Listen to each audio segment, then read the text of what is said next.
I wanted to go over San Francisco with you.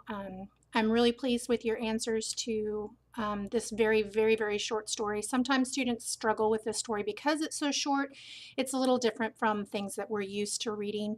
For number one of your question, who is speaking and what is the occasion that she's recounting? All of you got this one at least partially right, in that the narrator is recounting the day of an earthquake and the death of her mother and the loss of her mother's watch. Some of you put that the person who is speaking is Amy Hempel. That's the author, and you never want to refer to the narrator or the speaker as being the author themselves. They always create someone, even in poetry. The author always creates a character to relay a story. So the person speaking is actually the youngest daughter.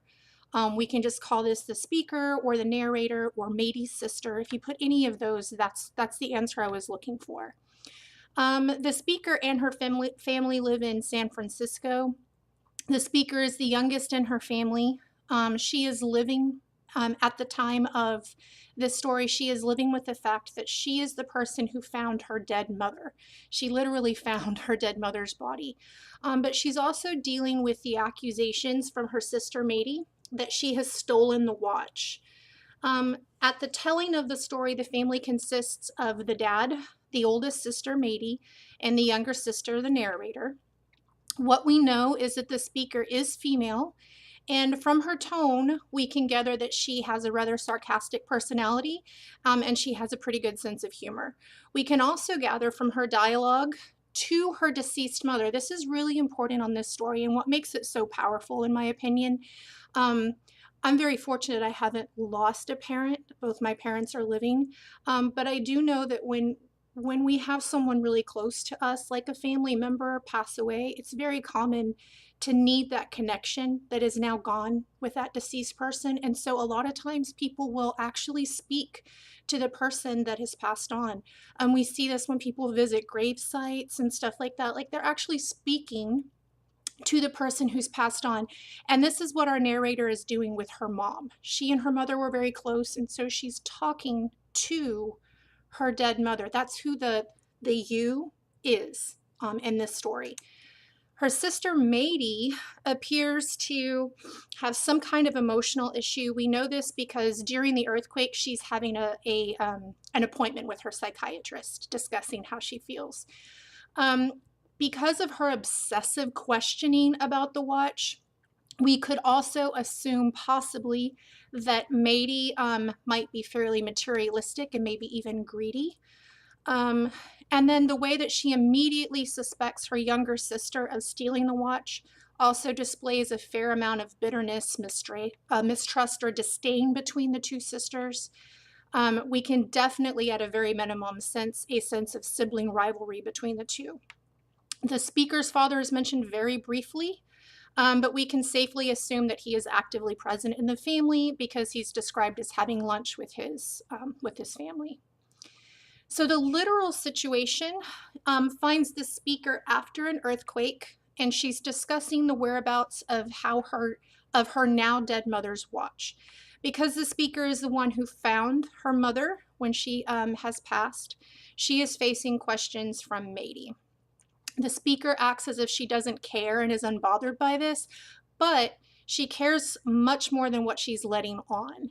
Otherwise, she wouldn't be talking about it to her dead mother, right?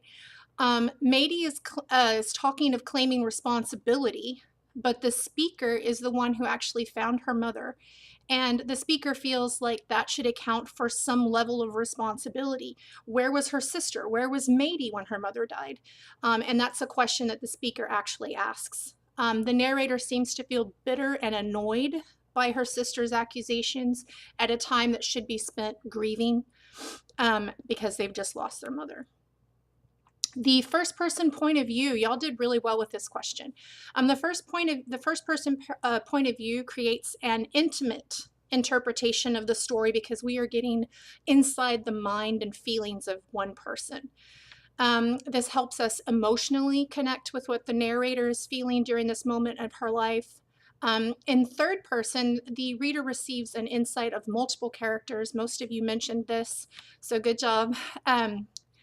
Some of you even said that the first person point of view also makes the narrator unreliable.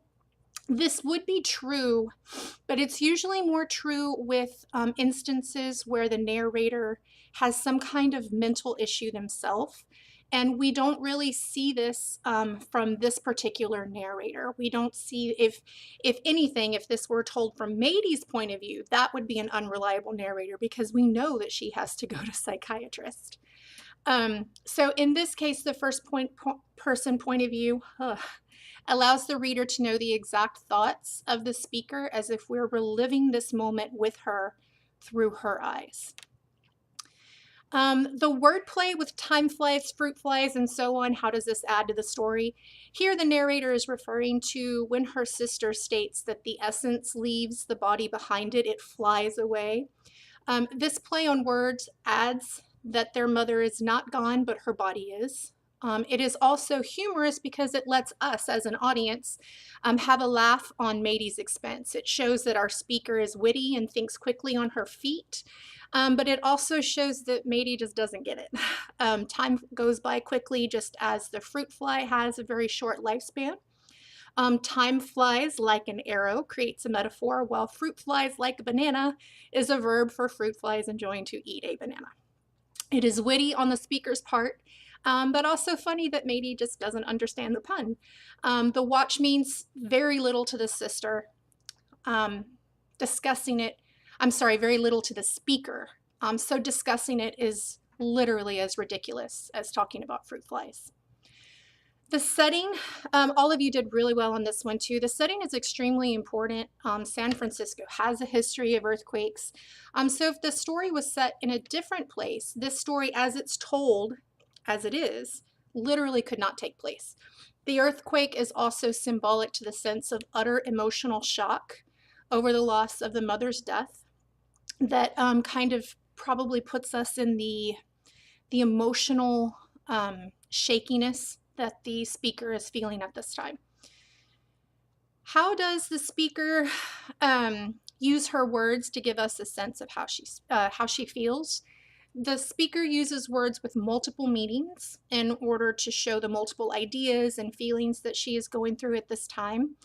Her language is very casual. Her word choice does not seem representative of someone who is sad over losing her mother. A lot of you pointed this out as well. But the words do reflect a person who is feeling conflicted and on shaky ground, so to speak. What is so powerful and truly drives home the sense of loss for me as a reader is that this little story is a discussion with the mother. That alone, it gives me chills. I got goosebumps right now. That alone shows the sadness more than any word choice ever could. The speaker needs her mother, she needs her guidance, but she is left alone, speaking to the essence of her mother. How do the literal events of the story come together to make something more than an anecdote or personal lament? The literal event of the story is that the mother's watch has gone missing, but what the narrator is truly searching for is her mother. The young girl's mother has died, and this story deals with death without ever mentioning the idea of death itself.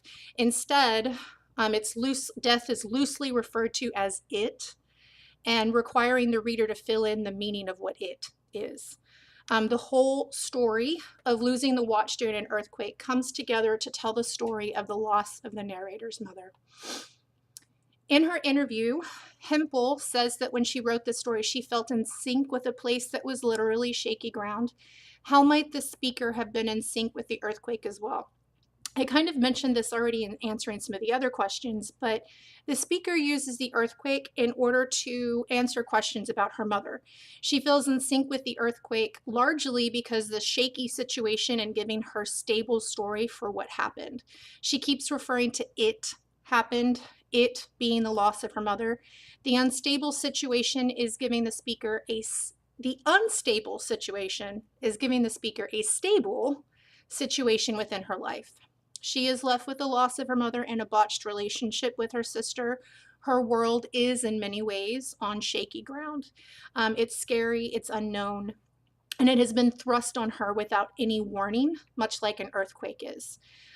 So now all she is left to do, or all she can do, is repair the damages and sort through the debris, both literally and figuratively. All right, last question. Does the speaker lose the watch or keep it? There's really no way of knowing this, but personally, I feel like there's no way that the speaker has the watch. She's speaking again to her deceased mother and is trying to say, how can she, being Mady, think that I would take your watch? So I don't think she has it. I think that her mother, if she were talking to her deceased mother, she would probably tell her mother, yes, I have your watch. And that's not what's going on. So this silent conversation, in my opinion, shows that she does not have the watch. But if you put that she does, I mean, there's arguments for both, but that's why I think she doesn't. I hope this helps you understand this very short story, and I hope you enjoyed it. All of your grades are posted, and I will see you later.